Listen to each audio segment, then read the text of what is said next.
அனைவருக்கும் வணக்கம். ஸோ நம்ம மாரோ பாயிண்டில் வந்து பார்த்திங்கன்னா கம்ப்ளைண்ட் ரெஜிஸ்டர் பண்ணுறது என்ன, எப்படி பண்ணலாம், எப்படி பண்ணால் நம்மளுக்கு ஈஸியாக வந்து ஒரு சொல்யூஷன் கிடைக்கும் அப்படிங்கிறது வந்து நம்ம தெரிஞ்சுக்கலாங்க. ஏன்னா இது நிறைய பேர் வந்து பார்த்திங்க அப்படின்னா பின் வரல அப்படிங்கிற இடத்துல போயிட்டு பேமெண்ட் வரல அப்படிங்கிற விஷயத்தை கொண்டு போய் வைக்கிறது, அதே மாதிரி ஒரு பாஸ்வேர்டு ரீசெட் பண்ணி தர இடத்துல கொண்டு போய் பின் வரலன்னு சொல்லி கொடுக்குறது. ஸோ இந்த மாதிரி நிறைய தவறுகள் நடக்கிறனால நம்மளுடைய கம்ப்ளைண்ட்ஸ் போகிறப்போ அது வந்து பார்த்திங்கன்னா அடுத்தடுத்த கம்ப்ளைண்ட்ஸ் வர்றதுக்கு லேட் ஆகும். அதுக்குண்டான ரெஸ்பான்ஸ் அப்படிங்கிறது வந்து பார்த்திங்கன்னா உங்களுக்கு கம்மியாக தான் இருக்கும். ஸோ அதுக்கு தேவையான இடத்துல தேவையான டிபார்ட்மெண்ட்டில் தான் நம்ம அந்த கம்ப்ளைண்ட் வந்து ரெஜிஸ்டர் பண்ணணும். அப்போ தான் நம்மளுக்கு வந்து பார்த்திங்கன்னா ப்ராப்பரான ஒரு சொல்யூஷன் கிடைக்கும். சரிங்களா? ஸோ இன்றைக்கி அந்த இதை பார்த்துருவோம். ஸோ டூல்ஸ் ஆப்ஷன் நம்மளுடைய கம்ப்ளைண்ட் பாக்ஸில் என்ன பண்ண போகிறோம் அப்படிங்கிறத வந்து பார்த்துருவோம். ஸோ ஃபஸ்ட்டு விஷயம் வந்து பார்த்திங்கன்னா உங்களுடைய செலக்ட் கம்ப்ளைண்ட் டைப் அப்படின்னு கொடுத்துருக்காங்க இல்லைங்களா? இதில் பாருங்கள், உங்களுக்கு கிட்டத்தட்ட 1 2 3 4 5 6 7 8 9 வகையான கேட்டகரி கொடுத்துருக்காங்க. ஸோ உங்களுக்கு இதெல்லாம் உங்களுக்கு ப்ராப்ளமாக இருக்குது அப்படிங்கிறது வந்து 9 வகையான கேட்டகரி கொடுத்துருக்காங்க. இதில் டெக்னிக்கல் அப்படிங்கிறதுல வந்து பார்த்திங்கன்னா டெக்னிக்கல் இஷ்யூ அப்படின்னா உங்களுக்கு வந்து உங்களுக்கு இப்போ வந்து பார்த்திங்கன்னா பாஸ்வேர்டு ரீசெட் பண்ண சொல்லியிருக்காங்க. இந்த பாஸ்வேர்டு ரீசெட் பண்ணுறப்போ உங்களுக்கு ஒரு எரர் வருது இல்லையா?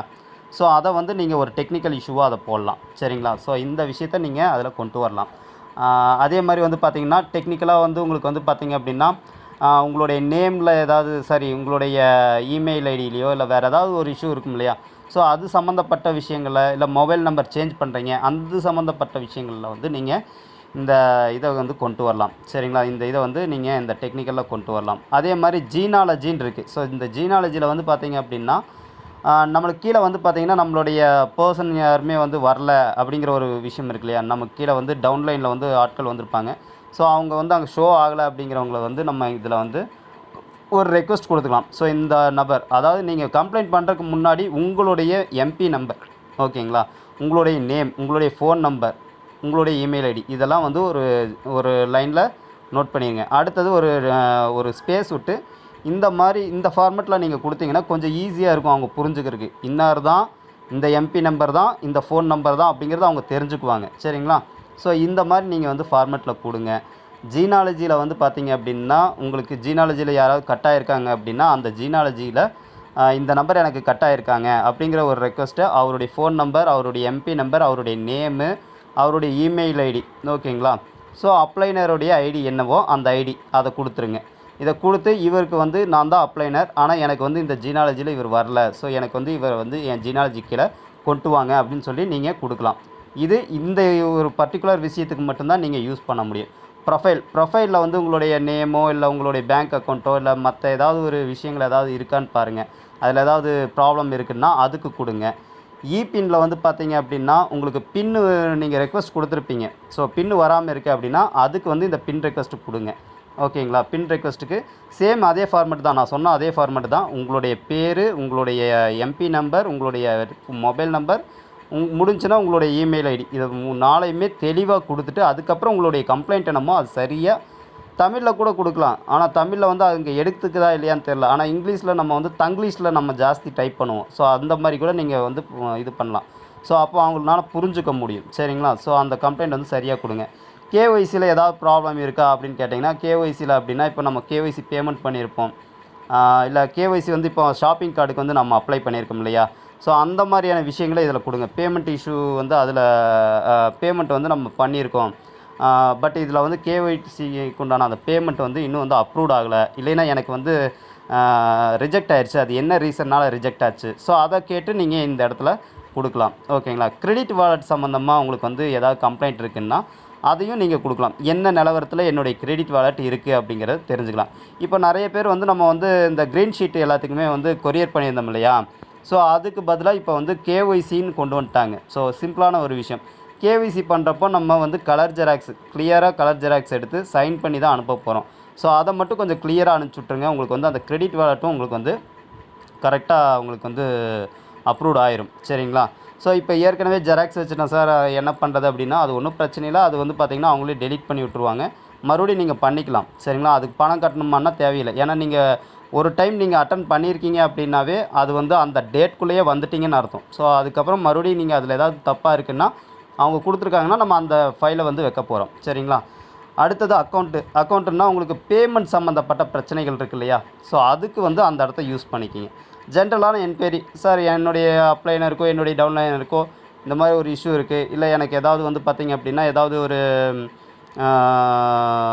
தேவைகள், அதாவது இந்த இதுலேயே வந்துருச்சு ஜென்ரலாக என்கொயரி பண்ணுறதுக்கு ஏதாவது ஒரு கொஸ்டின் நம்ம கேட்போம் இல்லையா, சார் எனக்கு இந்த பிளான் புரியல, அதாவது பிளானில் வந்து இந்த மாதிரி இப்போ உதாரணத்துக்கு நான் வந்து 70 ருபீஸ் கொடுத்து பின்னு வாங்கியிருக்கேன், ஸோ எனக்கு வந்து பார்த்திங்க அப்படின்னா எனக்கு இன்னும் வந்து இது சம்மந்தமாக கொஞ்சம் தகவல்கள் வேணும் அப்படின்னா ஒரு ஜென்ரலான என்கொயரி அதை பண்ணலாம். சரிங்களா, ஏதாவது உங்களுக்கு வந்து பிளான் டீட்டெயிலில் வந்து ஏதாவது உங்களுக்கு புரியல அப்படிங்கிற விஷயத்தை அங்கே கொண்டு வரலாம். டிஸ்பேட்ச் அப்படிங்கிறது வந்து பார்த்திங்கன்னா கிராசரி கிட்டு இன்னும் எனக்கு வரல, இல்லை எனக்கு கோல்டு வந்து இன்னும் வரல, ஸோ இந்த மாதிரியான விஷயத்துக்கு டிஸ்பேட்சை நீங்கள் யூஸ் பண்ணலாம். சரிங்களா, அதே மாதிரி எனக்கு வந்து ப்ராடக்ட் வரல, ஸோ இந்த மாதிரியான விஷயங்களுக்கு இதை யூஸ் பண்ணலாம். ஸோ இந்த மாதிரி உங்களுக்கு தனித்தனியாக 9 வகையான டிபார்ட்மெண்ட்டில் டீம் போட்டு ஒர்க் பண்ணிகிட்ருக்காங்க. ஸோ உங்களுக்கு என்ன தேவை அப்படிங்கிறது இந்த ஒரு 9 வகையான விஷயத்துலேயே உங்களுக்கு அடங்கிடும். ஓகேங்களா, ஸோ அதுக்கு தகுந்த அந்த கம்ப்ளைண்ட் வந்து அந்தந்த டிபார்ட்மெண்ட்டில் வச்சிங்கன்னா மட்டுமே உங்களுக்கு வந்து ப்ராப்பரான ஒரு சொல்யூஷன் கிடைக்கும். இதை போய்ட்டு நீங்கள் என்ன பண்ணுவீங்கன்னா, அக்கௌண்ட்டில் இருக்கிறத போய் இபின்னில் போய் எனக்கு பணம் வரல, பே அவுட் வரலன்னு போட்டிங்கன்னா அங்கே வந்து பார்த்திங்கன்னா அவங்க எடுக்க மாட்டாங்க. ஓகேங்களா, அதை ரிஜெக்ட் பண்ணி விட்ருவாங்க. இல்லைன்னா இன்னொரு விஷயம் போடுவாங்க, எப்படின்னா உங்கள் அப்ளைனரை கேளுங்க, இல்லைன்னா உங்களுடைய கோஆர்டினேட்டரை கேளுங்க அப்படின்னு சொல்லிட்டு ஒரு மெசேஜை கொடுத்துருவாங்க. சரிங்களா, ஸோ இல்லைன்னா நான் வந்து இதுக்கு ஏதாவது அப்டேட் பண்ணுறேங்க அப்படின்னு சொல்லி கம்மிங் சூன் அப்படின்னு சொல்லி ஒரு இதை கொடுத்துருவாங்க. ஸோ இந்த மாதிரியான விஷயங்கள்னால தான் நம்மளுக்கு வந்து அந்த கம்ப்ளைண்ட் வந்து சரியாக போய் ரீச் ஆகவும் மாட்டேங்குது, அதுக்குண்டான நிரந்தர தீர்வும் கிடைக்க மாட்டேங்குது. இதை முதல்ல நீங்கள் சரியாக பண்ணிடுங்க. ஓகேங்களா, கம்ப்ளைண்ட் கொடுக்குறதுல இவ்வளோ விஷயங்களும் இதில் கொண்டு வந்திருக்காங்க. இத்தனை டிபார்ட்மெண்ட் 9 வகையான டிபார்ட்மெண்ட்டும் தலையை பிரித்து கொடுத்துருக்காங்க. ஸோ இந்தந்த டிபார்ட்மெண்ட்டுக்கு இந்தந்த விஷயங்களை மட்டும்தான் அவங்க போய் பண்ணுவாங்களே தவிர்த்து, நீங்கள் இதில் மாற்றி எதாவது பண்ணிங்கன்னா, இப்போ ப்ரொஃபைலில் ஒரு சேஞ்சஸ் நீங்கள் பண்ணணும் அப்படிங்கிற விஷயத்த கொண்டு வந்து கேஒய்சியில் வச்சிங்கன்னு வச்சிங்களேன், கேஒய்சியில் எனக்கு இந்த பிரச்சனை இருக்குதுன்னு வச்சிங்கன்னா அவங்க எடுத்துக்க மாட்டாங்க. அது உங்கள் அட்மினை கேளுங்க, சரி உங்களுடைய அப்ளைனரை கேளுங்க, இல்லை கோஆர்டினேட்டரை கேளுங்கன்னு சொல்லி முடிச்சுருவாங்க. சரிங்களா, ஸோ அவங்களுக்கும் என்ன பண்ணுறதுன்னு தெரியாது, அப்ளைனருக்கும் என்ன பண்ணுறதுன்னு தெரியாது. மறுபடியும் அதே கம்ப்ளைண்ட்டை தான் ஏதாவது ஒரு இடத்துல கொண்டு போய் வைப்பாங்க. ஸோ இந்த மாதிரி எதுலேயுமே வைக்காதீங்க. டெக்னிக்கல் சம்மந்தமாக உங்களுக்கு பிரச்சனைனா டெக்னிக்கலில் வைங்க, ஜீனாலஜியில் பிரச்சனைனா ஜீனாலஜியில் கொண்டு போய் வைங்க. ப்ரொஃபைலில் ஏதாவது சேஞ்சஸ் பண்ணணும்னா ப்ரொஃபைலுடைய அந்த தேவைகள் அதுக்குண்டான சொல்யூஷன் வேணுமோ அதில் அந்த கம்ப்ளைண்ட்டை கொடுங்க. ஸோ இந்த மாதிரி 9 வகையான டிபார்ட்மெண்ட்டை பிரித்து ஒர்க் பண்ணிகிட்டு இருக்கிறனால உங்களுக்கு ஈஸியாக இருக்கும், உங்களுடைய கம்ப்ளைண்ட் சீக்கிரமாக ரீசால்வ் ஆகும். இதுக்கு மட்டும் இதை யூஸ் பண்ணுங்கள். இது வந்து மேரோ பாயிண்டில் தான் நான் இதை சொல்லி கொடுத்துருக்கேன். மீடியம் மேரோ பாயிண்டில் சேம் இதே கான்செப்ட் தான் இருக்கும். சரிங்களா, ஸோ அதனால் இதை தெளிவாக புரிஞ்சுக்குங்க. இதை தெளிவாக புரிஞ்சுட்டு இதுக்கு தகுந்த கம்ப்ளைண்ட்டை கொடுத்தீங்கன்னா தான் உங்களுக்கு வந்து நிரந்தரமான ஒரு சொல்யூஷன் கிடைக்கும். சரிங்களா, ஸோ நெக்ஸ்ட்டு வந்து பார்த்தீங்க அப்படின்னா நம்ம என்ன பண்ணலாம்னா, அப்புறம் இந்த ஷாப்பிங் கார்டில் நிறைய பேத்துக்கு வந்து இன்னும் குளறுபடி இருக்குது. நான் போய் அப்ளை ஃபார் டிரான்சாக்ஷன் கார்டில் போய் நான் பண்ணுறேன் சார் அப்படின்னு சொல்லிட்டு இதில் போயிட்டு என்ன பண்ணுறீங்க அப்படின்னா, பாருங்கள் உங்களுடைய ஐடி நம்பர் போட்டு அமௌண்ட்டு மேலே இல்லை, நான் என்ன சார் பண்ணுறதுன்னு கேட்டு இதுக்கு வேறு ஒரு கொஸ்டின் போட்டிருந்தீங்க. சரிங்களா, ஸோ இதுக்குள்ளே போகிறது கிடையாது. நீங்கள் ஷாப்பிங் கார்டு அப்படிங்கிறது இங்கே இருக்குது, அப்ளை ஃபார் ஷாப்பிங் கார்டு அப்படிங்கிறது இங்கே இருக்குது. ஓகேங்களா, ஸோ இந்த இடத்துல போய் ஒரு நிமிஷம், இந்த இடத்துல போய் நீங்கள் ஓப்பன் பண்ணிக்கலாம். ஸோ நெட்டு கம்மியாக இருக்குது போல இருக்குது எனக்கு. ஸோ இந்த இடத்துல போய் நீங்கள் உங்களுடைய ஃபைலை வந்து இது பண்ணிக்கலாம். ஓகேங்களா, ஸோ இதெல்லாமே கிளியர் பண்ணிக்கிங்க. நெக்ஸ்ட்டு வந்து பார்த்தீங்க அப்படின்னா உங்களுக்கு மார்க்கெட்டிங் பிளான். ஸோ இப்போ புதுசாக வர்ற பர்சன் இருக்கீங்களா, புதுசாக வரக்கூடிய டிஜிட்டல் ப்ரொமோட்டராக இருந்தீங்கன்னா மார்க்கெட்டிங் பிளான் ரெக்வெஸ்ட் அப்படின்னு இருக்கும். ஓகேங்களா, உங்களுடைய அப்ளைனரை போய் இதை என்ன பண்ண சொல்கிறீங்கன்னா, உங்களுடைய ஐடி இங்கே போட்டுக்குங்க, செக் பண்ண சொல்லுங்கள். இந்த இடத்துல வந்து உங்களுடைய பேர் வந்துடும், எந்த ரோல் அப்படிங்கிறது இங்கே செலக்ட் பண்ணிங்கன்னா அந்த ரோலுக்கு உண்டான விஷயங்கள் எல்லாமே இதில் வந்துடும். அதாவது ப்ரொமோட்டரா கஸ்டமரா இந்த மாதிரி வந்துடும். ஸோ நீங்கள் ப்ரொமோட்டர் செலக்ட் பண்ணி ரெக்வெஸ்ட் வச்சுருங்க. ஸோ இது ஜீனாலஜியில் உங்களுக்கு ஆட் ஆயிரும். ஓகேங்களா, புதுசாக வரவங்களுக்கு இது சொல்கிறேன். புதுசாக வரவங்க அவங்களுடைய அப்ளைனர் இந்த ஜீனாலஜியை வந்து செட் பண்ண சொல்லிடுங்க. ஆக்டிவேஷன் மார்க்கெட்டிங் பிளான் அது ஆல்ரெடி எல்லாத்துக்குமே தெரியும். நமக்கு ஒரு பின்னு கொடுத்துருப்பாங்க, அந்த பின்னை நம்மளுடைய பின்னு தான் நமக்கு நாமே அந்த பின்னை வந்து ஆக்டிவேட் பண்ண போகிறோம். ஸோ அந்த பின்னை வந்து சரியாக இதில் கொடுங்க. சரிங்களா, ஸோ இது எல்லாமே வந்து உங்களுக்கு ஒரு ஜென்ரலான ஒரு சின்ன சின்ன விஷயங்கள் மட்டும் நான் இதில் சொல்லியிருக்கேன். ஸோ அவசரத்தில் அதே மாதிரி ரிமூவ்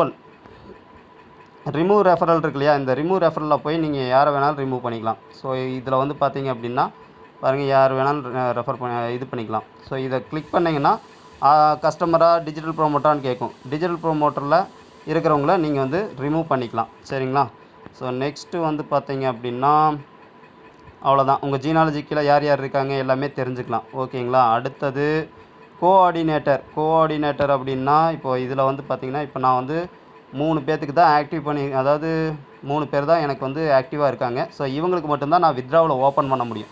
இவங்களுக்கு வந்து இந்த இடத்துல வந்து இன்ஆக்டிவ்னு வந்திருக்கு அப்படின்னா, இன்னும் இவங்க வந்து வித்ட்ராவல் வந்து இன்னும் பண்ணலைன்னு அர்த்தம். ஓகேங்களா? மற்றவங்க 2 பேருமே இப்போ தான் உள்ளே இருக்கிறாங்க. இன்னும் வித்ட்ராவல் பண்ணலை. அதாவது இன்ஆக்டிவ்ங்கிறது வந்து வித்ட்ராவல் பண்ணிட்டாங்க. ஏன்னா நான் ஏற்கனவே ஆக்டிவ் பண்ணி விட்டுட்டேன். வித்ட்ராவல் பண்ணிட்டாங்க.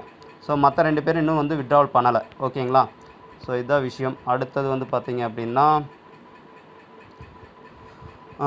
ரெஃபரல் லிங்க், உங்களுடைய ரெஃபரல் லிங்க் வந்து இதில் போய் எடுத்துக்கோங்க. ஸோ உங்களுடைய புதுசாக வரக்கூடிய நண்பர்களுக்கு இந்த ரெஃபரல் லிங்க் கொடுத்து அதை வந்து செக் பண்ணிக்கிங்க. ஓகேங்களா? அவங்களுக்கு வந்து எங்கே செக் பண்ணலான்னா, இங்கே டைரக்ட் மெம்பர்ஸ்ன்னு இருக்கும். அதாவது ப்ரொஃபைலுக்கு கீழே பார்த்தீங்கன்னா இங்கே பாருங்கள், டைரக்ட் மெம்பர்ஸ்ன்னு இருக்குது. அதில் போய் நீங்கள் செக் பண்ணிக்கலாம். அதே மாதிரி ஸ்ட்ரீட் கிளப்பில் உங்களுடைய யூசர் ஐடி சரியாக இருக்கான்னு செக் பண்ணுங்கள். அதுவும் வந்து பார்த்தீங்கன்னா ஒன்ஸ் நான் காமிச்சிட்றேன். ஸோ இதுதான் என்னுடைய யூசர் ஐடி, அதாவது ஸ்ட்ரீட் கிளப்பில்.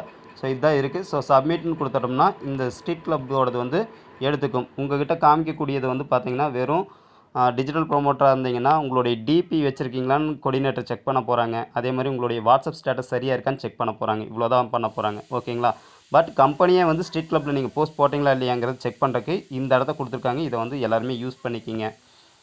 அப்புறம் உங்களுடைய பர்சனல் டீட்டெயில்ஸ் அதெல்லாம் வந்து உங்களுக்கே வந்துடும், உங்களுக்கே தெரியும். ஓகேங்களா? இவ்வளோ தான் இதில் விஷயம். ஸோ இதை வந்து கரெக்டாக புரிஞ்சு பண்ணிக்கிங்க. அவ்வளோதான். டிபி வித்ட்ராவல் ஹிஸ்ட்ரி இது நிறைய பேர், இது நானும் காட்டிடுறேனே, ஏன்னா இது நிறைய பேர் எனக்கு வந்துருச்சு போல இருக்குன்னு நினச்சிக்குவீங்க. ஸோ இதுலேயும் வந்து பாருங்கள், எனக்கும் பெண்டிங்கில் தான் இருக்குது எல்லாமே. ஓகேங்களா? ஸோ அதனால் வித்ட்ராவலை பொறுத்த வரைக்கும் பார்த்தீங்க அப்படின்னா நம்மளுக்கு ஒரு சேல்ஸ் நடக்கணும், கஸ்டமர்ஸ் அதிகமாக வரணும். அதுக்குண்டான ஆஃபர்ஸ் தான் அதிகமாக கொடுத்துட்ருக்குறாங்க. ஸோ அந்த ஆஃபர்ஸ் எல்லாம் பயன்படுத்திக்கிங்க. ரிவார்ட் பாயிண்ட்ஸ் எவ்வளோக்கு எவ்வளோ நீங்கள் கலெக்ட் பண்ணி வச்சுக்கிறீங்களோ அது உங்களுக்கு எல்லாத்துக்குமே சேஃப் தான். உங்களுக்கு வந்து ஃப்யூச்சர் அசெட் தான். ஓகேங்களா? ஸோ அதனால் ஆஃபர்ஸ் கிடைக்கிறப்பமே அந்த மாரோ பாயிண்ட்ஸ் எல்லாத்தையுமே வந்து கலெக்ட் பண்ணி வச்சுக்குங்க. இனி வரும் நாட்களில், அதாவது அதிகபட்சம் பார்த்தீங்கன்னா எனக்கு தெரிஞ்சு இந்த ஒரு மாதத்துக்குள்ளே வந்து பார்த்தீங்கன்னா சேல்ஸுக்கு வந்துட்டாங்கன்னா, நீங்கள் ஏதாவது பொருள் வாங்கினா தான் ஒரு 2 பாயிண்ட் 3 பாயிண்ட் கிடைக்கும். அந்த மாதிரி தான் வரும். சரிங்களா? அதுக்கு முன்னாடி முடிஞ்ச வரைக்கும் பாயிண்ட்ஸ் எவ்வளோ முடியுமோ அவ்வளோ வாங்கி வச்சுக்குங்க. சீனியாரிட்டி அடிப்படையில் நீங்கள் முன்னாடி இருக்கிறீங்க, அதை முதல் தெரிஞ்சுக்குங்க. அதுக்கப்புறம் இப்போ கஸ்டமர்ஸ் எல்லாம் ஷாப்பிங் கார்டு யூஸ் பண்ணுறாங்க, கஸ்டமர்ஸ் எல்லாம் வர்றாங்க அப்படின்னா மிகப்பெரிய வருமானம் காத்துட்ருக்கு. ஸோ இதை யாரும் மிஸ் பண்ண வேண்டாம். இன்றைக்கி நம்மளுக்கு பேமெண்ட் இஷ்யூ அப்படிங்கிறது வந்து பார்த்திங்கன்னா இன்னும் சில தினங்களில் அரெஸ்ட் ஆயிரும். ஸோ இது எல்லாமே வந்து அதே மாதிரி கோஆர்டினேட்டர் வரவங்களுக்கும் வராதவங்களுக்கும் சரி, கோஆர்டினேட்ரு சீக்கிரம் வந்துடுவாங்க. ஸோ எல்லாருமே கொஞ்சம் வெயிட் பண்ணுங்கள். அதே மாதிரி உங்களுக்கு வந்து வித்ட்ராவல் வந்து பார்த்திங்க அப்படின்னா அடுத்தடுத்த நாட்களில் உங்களுக்கு வந்து கிளியராக வர ஆரம்பிச்சிடும். ஸோ யாரும் வந்து இதில் வந்து இது பண்ணிக்க வேண்டாம். சரிங்களா? உங்களுடைய மெயின் கான்செப்ட், மெயின் விஷயமே வந்து பார்த்திங்கன்னா இந்த மாரோ பாயிண்ட்டை கலெக்ட் பண்ணுறதில் வச்சுக்குங்க. அதுதான் ரொம்ப முக்கியம். ஏன்னா இது நிறைய பேர் வந்து புரிஞ்சுக்கிறதில்ல. இதை ஃபஸ்ட்டு புரிஞ்சுக்குங்க. ஏன்னா மாரோ பாயிண்ட் தான் உங்களுக்கு ஃப்யூச்சர் இன்கம். ஸோ அது ரொம்ப முக்கியம். அதை மட்டும் நீங்கள் கலெக்ட் பண்ண ஆரம்பிங்க. இன்றைக்கி வரக்கூடிய வருமானம் இன்னும் ஒரு 4 நாள் 5 நாள் கழித்து கூட உங்களுக்கு வந்துடலாம். சரிங்களா? இன்றைக்கி வருமானத்தை நம்ம எதுலையாவது ஒரு முறையில் நம்ம எடுத்துருவோம். இருந்தாலுமே வந்து பார்த்திங்கன்னா இன்றைக்கி வித்ட்ராவல் கொடுத்துட்டீங்க, இன்னும் ஒரு வாரம் ஆகுதுனாலும் நோ ப்ராப்ளம், வெயிட் பண்ணுங்கள். ஏன்னா உங்களுடைய வருமானம் எங்கேயும் வெளியே போகாது. உங்களுக்கு 64 லேக்ஸ் அதில் ஆட் பண்ணிட்டாங்க அப்படின்னாவே உங்களுக்கு அந்த வருமானம் உங்களுக்கு தான். ஸோ அது நீங்கள் வந்து எடுத்துக்கிறது வந்து பார்த்திங்கன்னா கொஞ்சம் லேட் ஆகுதுன்னா வெயிட் பண்ணலாம். சரிங்களா? ஸோ நம்மளுக்கு வந்து பார்த்திங்கன்னா சேல்ஸ் ஆரம்பிக்கணும், அதே மாதிரி கஸ்டமர்ஸும் வரணும். அதுக்காக தான் இவ்வளோ ஆஃபர்ஸும் கொண்டு வரது. ஸோ வரக்கூடிய 15ஆம் தேதிக்குள்ளே நம்மளுக்கு வந்து பார்த்திங்கன்னா சேல்ஸ் எல்லாமே ஸ்டார்ட் ஆயிரும். ஸோ நம்மளுக்கு வந்து பார்த்திங்கன்னா இன்கம் அப்படிங்கிறது ரெகுலராக வர ஆரம்பிச்சிடும். மீடியா மாரோ பாயிண்ட்லேயும் ஒரு இன்கம் வந்துட்டுருக்கும். அதையும் நம்ம வித்ட்ராவல் பண்ணிக்கலாம். அதுவும் புதன்கிழமை வித்ட்ராவல் பண்ணிக்கலாம் அப்படிங்கிற ஒரு ஆப்ஷன் கொடுத்துருக்காங்க. ஸோ அதையும் யூஸ் பண்ணிக்கலாம். அதுக்குண்டான வீடியோ வந்து தனியாக நான் உங்களுக்கு கொடுக்குறேன். நன்றி. இத்தனை நேரம் இந்த வீடியோவை பார்த்துருப்பீங்க. பிடிச்சிருந்துச்சுன்னா லைக் பண்ணுங்கள், பிடிக்கலைன்னாலும் டிஸ்லைக் போடுங்க. அதே மாதிரி சப்ஸ்கிரைப் பண்ணிக்கிங்க உங்களுக்கு ஓகே அப்படின்னா. இந்த வீடியோ உங்களுக்கு கொஞ்சம் யூஸ்ஃபுல்லாக இருக்குன்னு நினைக்கிறேன்.